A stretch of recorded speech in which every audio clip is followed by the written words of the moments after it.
Y hablando de trabajo legislativo, en el estudio, como cada sábado, está Luis Estrada, a quien saludo con gusto, para hablar sobre el tema de la longevidad en las legislaturas. Luis, qué gusto tenerte. Buenas noches, ¿cómo estás? Buenas noches, Joaquín, ¿cómo estás? Pues sí, esta semana vimos dos legisladores intercambiando discursos. Sí.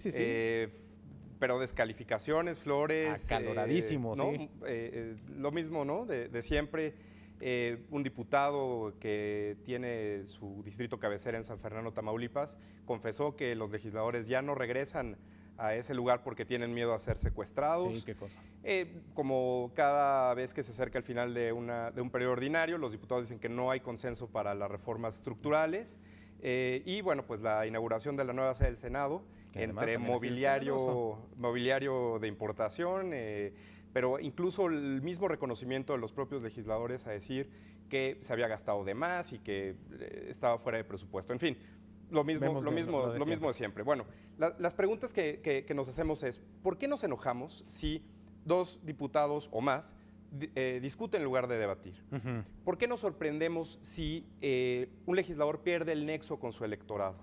Y sobre todo, ¿por qué no podemos hacer nada si los diputados gastan 2, 3 o más veces y no podemos castigarlos sabiendo que muchas veces faltan a su trabajo, etcétera, ¿no? Claro.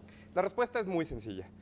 Nosotros exigimos que nuestros diputados sean como cualquier otro diputado y senador en el mundo. Sin embargo, no reconocemos una situación que los hace únicos, que es que no los podemos elegir consecutivamente. Sí, ¿Esto qué implica? Bueno, pues no hay forma de castigarlos o premiarlos, no hay forma de evaluarlos en ese sentido. Y entonces el voto ciudadano queda completamente relegado. Es decir, ellos a quienes le responden es a los líderes de los partidos, ellos son quienes les dicen qué es lo que tienen que hacer y no quienes votamos por ellos. El electorado, como siempre, queda a un lado. A un lado, y es el único caso en el mundo. Costa Rica tiene algo similar, pero bueno, en México es muy evidente. Entonces, ¿qué es lo que sucede? Que los diputados y los senadores hacen carreras parlamentarias a espaldas del electorado. Y la clave está en que no necesariamente es una cuestión de que no les guste trabajar en las legislaturas, es decir, sí les gusta ser reelectos, pero no consecutivamente. Y entonces vamos a ver algunos casos emblemáticos, ¿no? Existe, por supuesto, los jerarcas setemistas que se echaron 30 años legislando, Blas Chumacero, Emilio M. González, pero en esta legislatura, sin contar los 3 años o los 6 años de los senadores y de los diputados, tenemos 60 diputados que tienen más de 6 años legislando.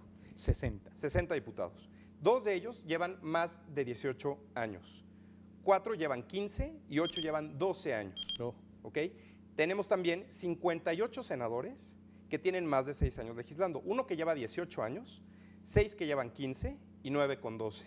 Es decir, les gusta elegirse, pero que su carrera no esté en manos de los ciudadanos, ¿no? Entre los diputados con más tiempo está Sami David, Beatriz Paredes, Armando Neira, César Augusto Santiago, María Esther Sherman, Enrique Pedrosa, casi todos del PRI, uno del PT. La lista con los senadores que llevan más tiempo legislando: Melquiades Morales, Eladio Ramírez, Carlos Jiménez, Francisco Arroyo, Ricardo García Cervantes, Pablo Gómez, Alberto Anaya. Entonces, tienes por una parte legisladores que llevan varias veces que han estado ahí, sin embargo no lo han hecho de forma consecutiva. Ahora, la otra cuestión de no tener esta reelección o esta elección consecutiva es que también tienes un Congreso sin experiencia. Y esto es, creo, el problema más grave. Tenemos 259 diputados federales, más de la mitad, y 28 senadores que nunca han legislado ni a nivel local ni a nivel federal. Es grave, sí. Y entonces, la ausencia de incentivos, tanto a nivel local como a nivel federal, para que los legisladores estén de frente a la ciudadanía, nos deja en una disyuntiva que es un legislativo sin experiencia y un legislativo sin responsabilidad ante el electorado. Entonces, me parece que, las ventajas, se ha discutido mucho sobre cuáles son las ventajas de la reelección, que obviamente aquí sí literal todo el mundo las conoce. Pueden consolidar ellos una carrera parlamentaria que les pueda servir para posicionarse incluso como un experto en su tema en las comisiones, potenciándolos como candidatos a secretarios de Estado. Las negociaciones entre ellos pueden ser mucho más efectivas porque sus compromisos pueden ser de más larga duración.